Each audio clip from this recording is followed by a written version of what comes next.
अस्सलाम वालेकुम। कैसे हैं आप सब? इस्लामिक स्टडी की सीरीज हम स्टार्ट करेंगे और आज हमने पढ़ने हैं अकायदे इस्लाम।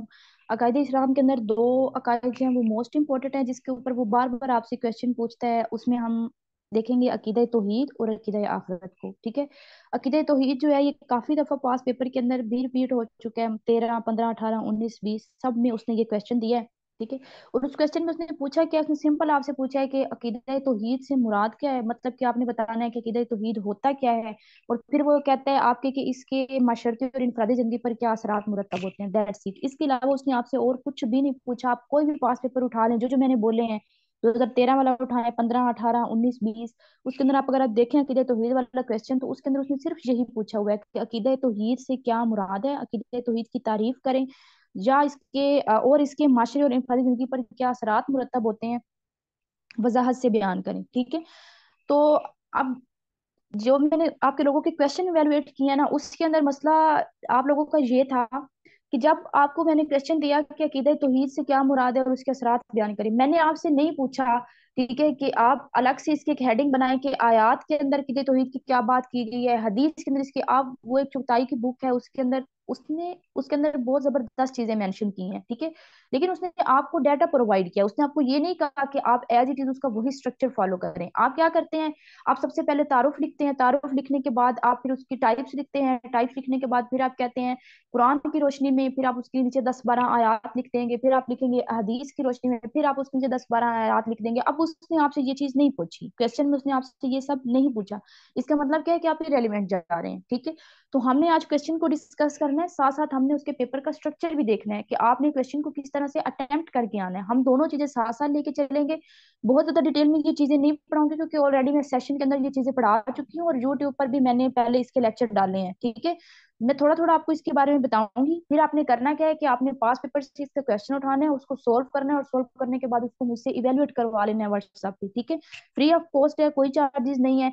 आप इसको इवेलुएट कर, आप इसको सॉरी अटेम्प्ट करें क्वेश्चन को पास पेपर से, और उसको फिर मुझे इवेलुएट करवाएं व्हाट्सएप के ऊपर। ठीक है। अब हमने बात करनी है अकीदा तौहीद की और उसके असरात की। ठीक है। अब सबसे पहले आप इस क्वेश्चन को टू पार्ट्स के अंदर डिवाइड कर लें। ठीक है। उसने आपसे क्या पूछा, उसने आपसे दो चीजें पूछी हैं। ठीक है। हमने क्वेश्चन वाइज ही चलना है, जिस जिस तरह वो पेपर में क्वेश्चन पूछते हैं हम उसी तरह से हर जो इसका पार्ट है इस्लामिक का, हमने उसको उसी तरह से कवर करना है। ठीक है। इसके अंदर वो आपको क्वेश्चन घुमा के नहीं दे सकता, उसने आपको वही चीजें देनी है जो उसने आपको सिलेबस में बताई है। ठीक है। अब ये कोई करंट अफेयर या ऐसे तो नहीं है ना जिसके अंदर वो आपको चीजें घुमाएगा। उसने बुक के अंदर जो सिलेबस दिया है, इस्लाम में जो बातें लिखी गई हैं, उसने वही आपसे पूछनी है, उसको वो चेंज नहीं कर सकता। देखता वो क्या है, सिर्फ आपके लिखने की स्किल देखता है कि आप किस तरह से लिखते हैं, किस तरह से प्रेजेंट कर रहे हैं उसको, आपका लिखने का हुनर आता भी है या नहीं आता, और आपका खुद दिमाग कितना सोचता है इस चीज के बारे में। ठीक है। ये सारी चीजें हम आज डिस्कस कर लेंगे। अब क्वेश्चन आपके पास क्या है कि अकीदा तौहीद और उसके असरात। ठीक है। मेरे पास क्वेश्चन के दो पार्ट्स हैं। सबसे पहले उसने क्या पूछा कि अकीदा तौहीद से क्या मुराद है, अकीदा तौहीद की जो तारीफ है उसके ऊपर बात करें।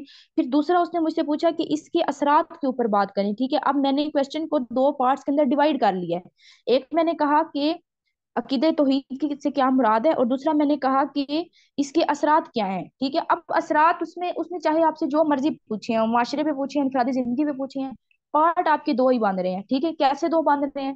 पहला पार्ट तौहीद की तारीफ, मतलब कि मैंने उसको तौहीद के बारे में बताना है, तौहीद क्या होता है, उसको भी पता है तौहीद क्या होता है, लेकिन वो मेरा उसके ऊपर पॉइंट ऑफ व्यू जानना चाहता है कि मुझे कितना सा पता है इसके ऊपर, मुझे इस टॉपिक के बारे में कितना सा नॉलेज है।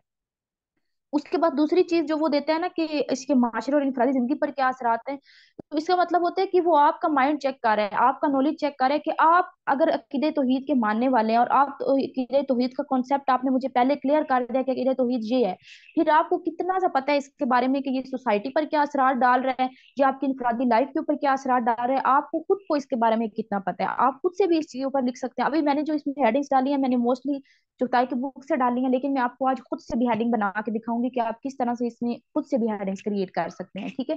सबसे पहले आप इसके अंदर इंट्रोडक्शन देंगे। अब बात फिर वही आ जाती है, मैंने बार बार पीछे पंजाबी के अंदर भी समझाया है, उर्दू के अंदर भी समझाया है, इस्लामिक स्टडी के अंदर भी मैं बार बार पीछे ये बात कर चुकी हूँ कि इंट्रोडक्शन के अंदर आपने वही चीज लिखनी है जो उसने क्वेश्चन में आपसे पूछी है। जो चीज वो आपसे नहीं पूछ रहा आपने वो लिखनी नहीं है। अब अकीदे तौहीद, उसने सबसे पहले आपसे अकीदे तौहीद की तारीफ पूछी है, आप इंट्रोडक्शन के अंदर अकीदे तौहीद की तारीफ लिखेंगे। ठीक है।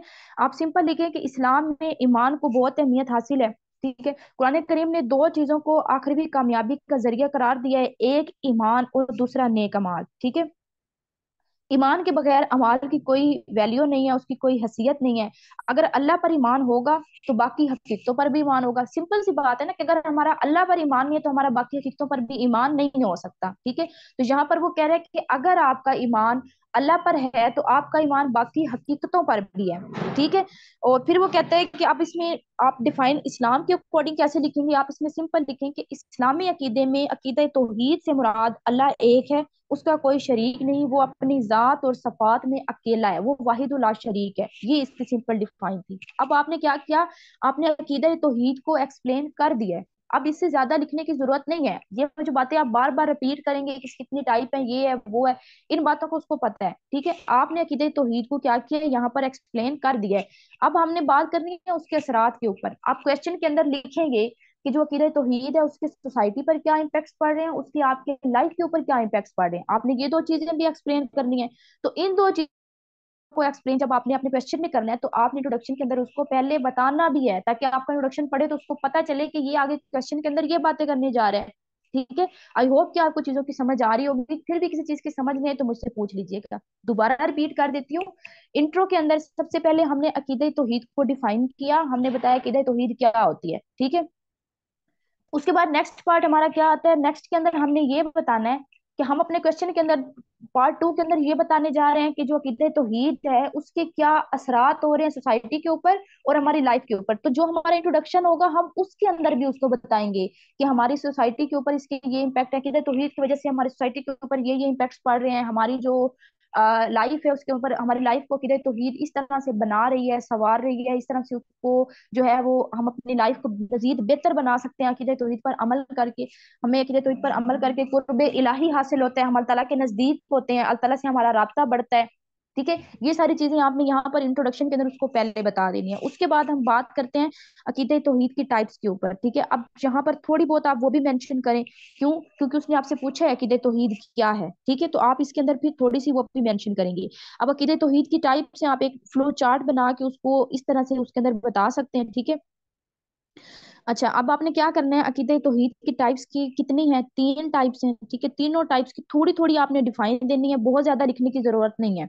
ठीक है, आपने क्या करना है, थोड़ी सी डिफाइन उनकी देनी है। तौहीद फिल जात आ जाती है। ठीक है, तौहीद फिल जात, तौहीद फिल सफात और तौहीद फिल अफाल। ठीक है, आपने क्या करना है, अब आपने बहुत ज्यादा डिटेल में नहीं लिखना, आपने सिंपल लिखना है। तौहीद फिल जात का मतलब, तौहीद का मतलब हम पीछे पढ़ के आए हैं कि तौहीद का मतलब क्या है, कि अल्लाह वाहिदुल ला शरीक है। तो हम लिखेंगे यहाँ पर फिर जात का मतलब, अब इसके साथ जात आ गई, इसका मतलब कि वो अपनी जात में भी अकेला है। फिर यहाँ पर सफात आ गई, तौहीद फिर सफात, इसका मतलब कि वो अपनी सफात में भी अकेला है। फिर जब हम यहाँ पर बात करेंगे तौहीद फिल अफाल, तौहीद फिल अफाल मतलब कि वो काम की बात कर रहा है, तो इसका मतलब कि तौहीद फिल अफाल, कि अल्लाह पाक जो है वो अपने अफाल में भी अकेले हैं, उनका कोई शरीक नहीं है, वो जात में भी अकेले हैं, सफात में भी अकेले हैं, अफाल में भी अकेले हैं। ठीक है, अब आपने क्या किया, तीनों की सिंपल सिंपल डिफाइन लिखी, उसके बाद आपने एक एक आयत के साथ तीनों को जो है वो एग्जामिनर को बता देना, अपनी बात को साबित कर देना कि मैं जो बात कर रहा हूँ वो खुद से नहीं कर रहा, कुरान पाक में भी ये बात लिखी हुई है। आपने एक एक आयत सबके ऊपर दे देनी है। ठीक है, तौहीद फिल जात है, तौहीद फिल जात के ऊपर आप आयत लिखें, कह दीजिए कि अल्लाह एक है, अल्लाह बेनियाज है, ना कोई उससे, ना कोई चीज उससे पैदा हुई और ना वो किसी से, ठीक है, और ना ही वो किसी का हमसर है। तौहीद फी जात के अंदर आप सिंपल लिखेंगे कि वो अपनी जात में अकेला है, उससे कोई पैदा नहीं हुआ, ना वो किसी से पैदा हुआ है, उसका कोई हमसर नहीं है, वो अकेला है। ठीक है, फिर जब बात आएगी तौहीद फी सफात की, तो इसके अंदर आप आयत लिखेंगे, अल्लाह के सिवा कोई महबूद नहीं, जिंदा है, सबका थामने वाला है, ना उसे ऊँग आती है ना उसे नींद आती है। सफात मतलब क्या है, कि हम उसकी खूबियों के बारे में बात कर रहे हैं। ठीक है, तो हम कह रहे हैं कि वो अपनी सफात के अंदर, वो अपनी खूबियों के अंदर भी अकेला है, तो इसको भी हम, मैंने एक आयत से साबित कर दिया। मैंने क्या कहा कि अल्लाह के सिवा कोई महबूद नहीं है, वो जिंदा है और सबको थामने वाला है। ठीक है, मतलब कि उसने सबको थामा हुआ है, सबको उसने संभाला हुआ है, ना उसे ऊँग आती है ना उसे नींद आती है। ये मैंने क्या किया है, अल्लाह पाक की सफात बयान की है। ठीक है, फिर बात आ जाती है तो तौहीद फिल अफाल के ऊपर, मतलब कि वो अफाल में भी अकेला है, वो जो इस कायनात के निजाम है, ये जो कायनात का निजाम चल रहा है, इसमें भी उसका साथी कोई नहीं है, कोई उसके साथ शरीक नहीं है, वो अकेला ही इस निजाम को चला रहा है। इसको भी आपने एक आयत के साथ साबित कर देना है। आप इस आयत के इसकी आयत के नीचे लिखेंगे इसकी जो आयत होगी कि आसमानों और जमीनों की बादशाहत उसी के लिए है, वही जिंदा करता है, वही मारता है, वही हर चीज पर कादिर है। कि आसमान के अंदर और जमीन के अंदर जितनी भी चीजें हैं, हर चीज के ऊपर वो अकेला ही कादिर है, उसका कोई शरीक नहीं है। सारी बादशाहत उसी के पास है, वही हमें मारता है, वही हमें जिंदा करता है।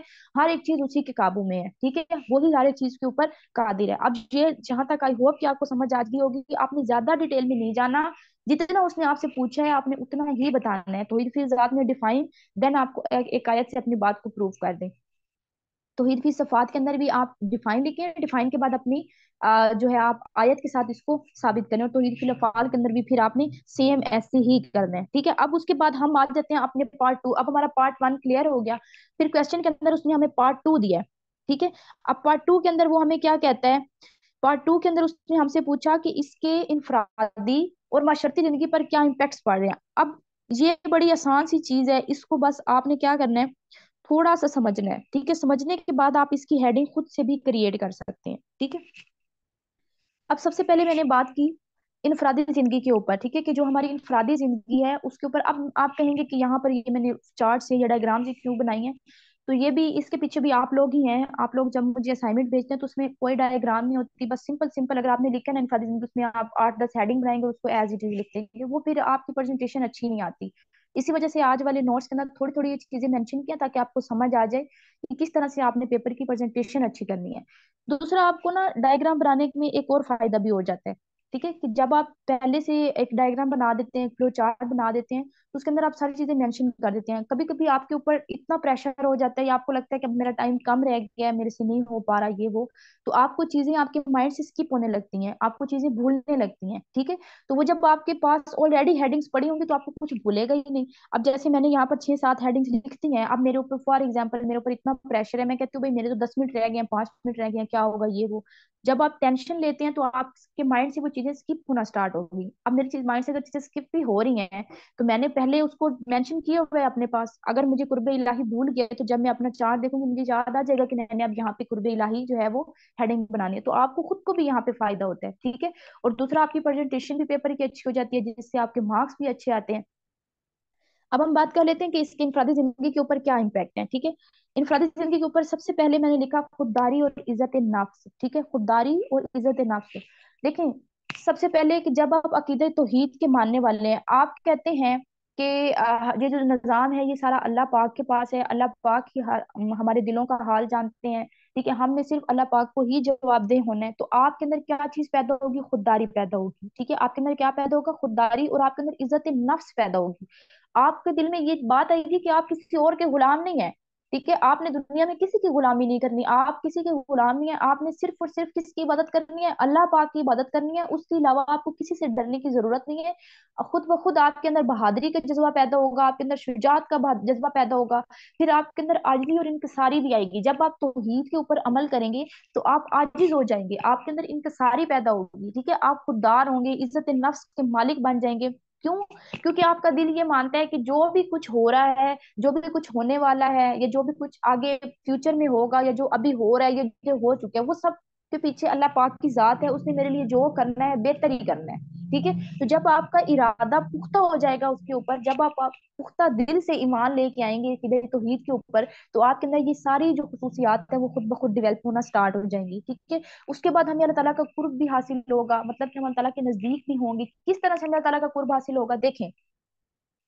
अब फॉर एग्जाम्पल एक बंदा है, उसने क्या है, उसके दिल में अल्लाह ताला का खौफ है, जस्ट वो सिर्फ अल्लाह ताला की जात से डरता है, और अल्लाह ताला की जात से ही डरता है, और उसी से डर के वो इबादत कर रहा है, वो लोगों की हेल्प कर रहा है, वो अपनी ज़कात अदा कर रहा है, वो उसके आसपास जो गरीब लोग रह रहे हैं उनकी मदद कर रहा है, ठीक है।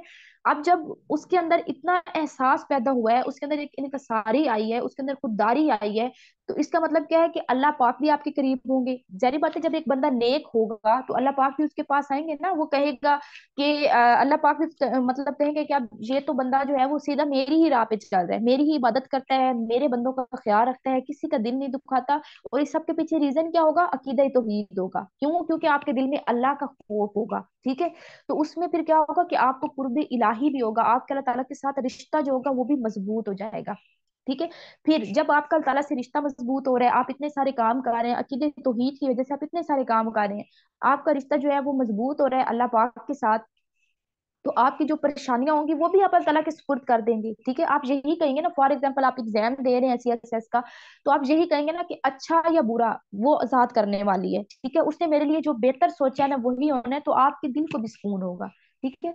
अगर आपका किदे तौहीद पर ईमान पुख्ता नहीं है, आपका अल्लाह पर ईमान पुख्ता नहीं है, तो फिर आपका दिल भी बेचैन रहेगा, आपको यही होगा कि यार पता नहीं क्या होना है मेरे साथ, मुझे नहीं पता, मुझे तो रात को नींद नहीं आती इस टेंशन से। लेकिन जब आपका ईमान पुख्ता है और आपने अपने सारे फ्यूचर के काम, अपना सब कुछ अल्लाह ताला के ऊपर डाल दिया, आपने कहा है कि भाई जो अल्लाह पाक की जात है ना, उसने मेरे लिए जो करना है वही बेहतर होना है, जो वो जात मेरे लिए कर रही है वही बेहतर है, मुझे किसी किस्म की कोई परेशानी टेंशन नहीं है, तो आपका दिल एकदम पुरसुकून हो जाएगा। ठीक है, तो आप यहाँ पर ये हेडिंग भी कोट कर सकते हैं कि दिल का सुकून इत्मीनान कल्ब, मैंने यहाँ पे लिखा भी है। उसके बाद आप परहेजगार भी, अब यहाँ पे जितना मैंने आपको बताया उसमें सिंपल बात, आपकी परहेजगार वाली बात जो है वो भी यहाँ पर आ जाती है। ठीक है, सबके नीचे अगर आपको हेडिंग, आपको रेफरेंस मिलती है, आपने वो रेफरेंस भी कोट करनी है, मैं आपके साथ ग्रुप में शेयर भी कर दूंगी इसके नीचे सारी रेफरेंसेस। ठीक है, हर हेडिंग के नीचे, जैसे मैंने बात की खुददारी और इज्जत नफ्स की, तो उसके नीचे आप हेडिंग लिखते हैं, और हमने ही इंसान को करामत का ताज बख्शा है। करामत का ताज किसने हमें बख्शा है? अल्लाह पाक ने बख्शा है।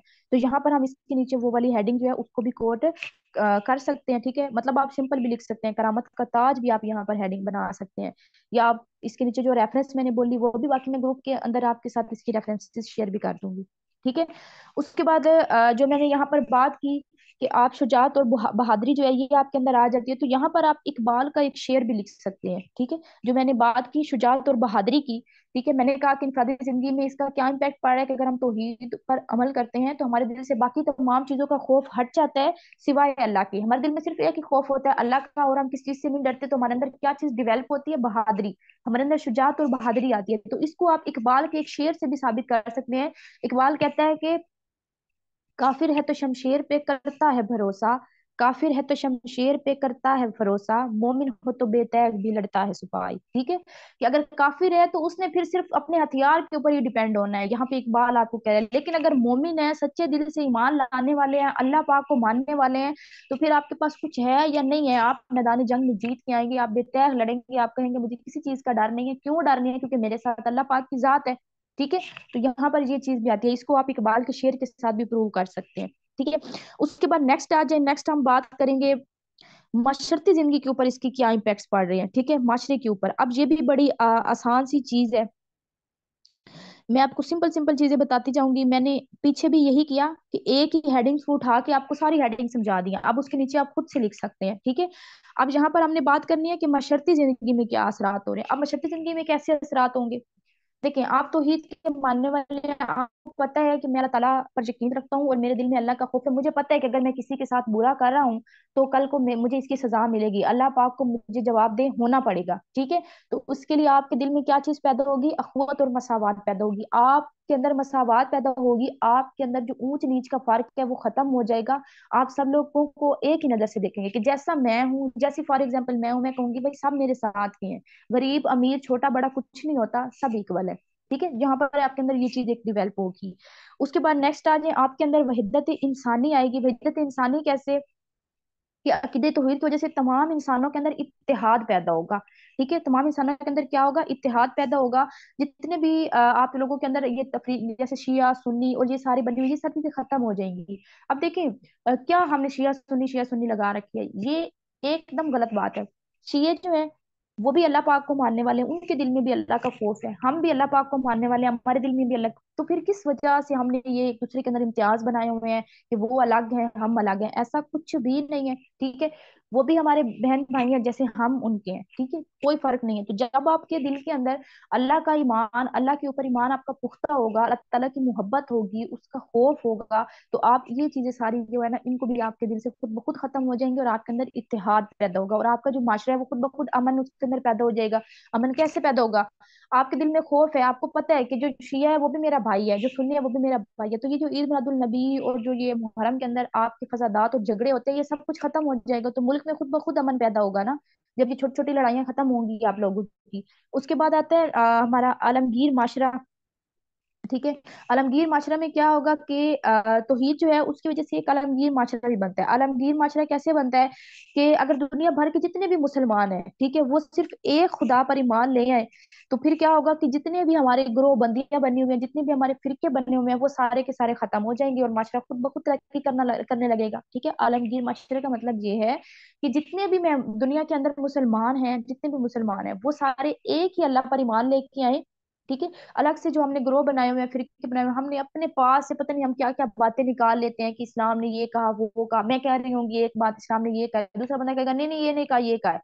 उसके लिए हमें क्या चाहिए? हमें उसके लिए कुरान पाक पढ़ना चाहिए, हमें देखना चाहिए कि इस्लाम कहता क्या है। हमें उसके लिए अकीदे तौहीद पर अपना ईमान पुख्ता करना होगा, अल्लाह ताला से अपनी मोहब्बत जो है उसको मजबूत करना होगा, अल्लाह अपने दिल के अंदर अल्लाह ताला का खौफ पैदा करना होगा। ठीक है। तो जब हम ये सारी चीजें पैदा करेंगे तो खुद ब खुद हमारे जो फिरके बने हुए हैं, हमारी जो ग्रोहबंदियां बनी हुई हैं, ये सारे के सारे खत्म हो जाएंगे और माशरे के अंदर सुकून पैदा होगा। उसके बाद आ जाए नेक्स्ट के ऊपर, आलमी अमन आ जाता है। ठीक है। आलमी अमन के अंदर क्या है? देखिए, अब आपकी या मेरी, जब आप किसी भी बंदे से बात करें, हर बंदे की यही ख्वाहिश है, वो चाहता है कि पूरी दुनिया के अंदर ना एक तरह से अमन कायम हो जाए। ठीक है। वो क्या चाहता है? दुनिया में एक तरह से अमन कायम हो जाए।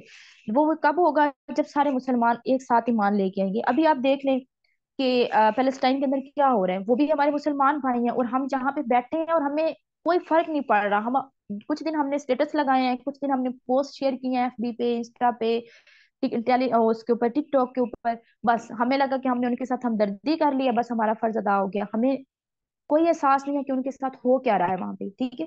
तो अगर हम चाहते हैं कि आलमी अमन कायम हो, तो सब तमाम मुसलमानों को एक प्लेटफॉर्म पे आना पड़ेगा। सबके दिल में इक्वल अल्लाह का खौफ होना चाहिए, सबके दिल में इक्वल अल्लाह पाक से मोहब्बत होनी चाहिए।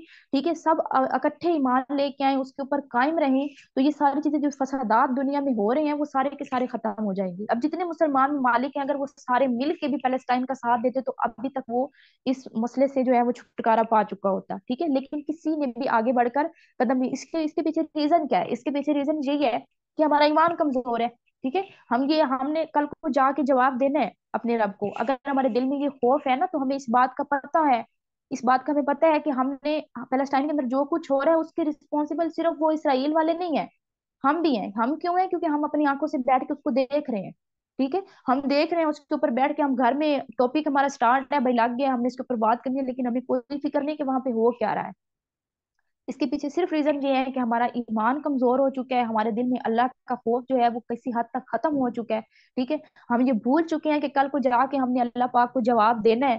ठीक है। और जब हम कल को जाके अल्लाह पाक को जवाब देंगे, तो वही फलस्तीनी बच्चे आके हमारे खिलाफ गवाही देंगे कि इन्होंने हमारे साथ किया क्या है। ठीक है।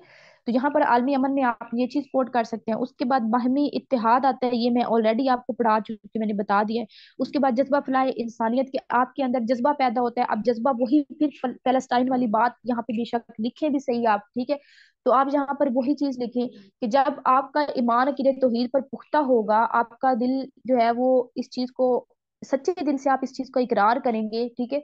तो आपके अंदर एक जज्बा भी पैदा होगा कि आपने किस तरह से इंसानियत की फलाह और बहबूद के लिए काम करना है। आपको नजर आएगा कि आपकी सोसाइटी के अंदर कौन भूखा सो रहा है, कौन खा रहा है, कौन नहीं खा रहा, कौन किस हालात में है, कौन मुश्किल में है। आपको नजर आएगा। कैसे नजर आएगा? जब आपका ईमान पुख्ता होगा।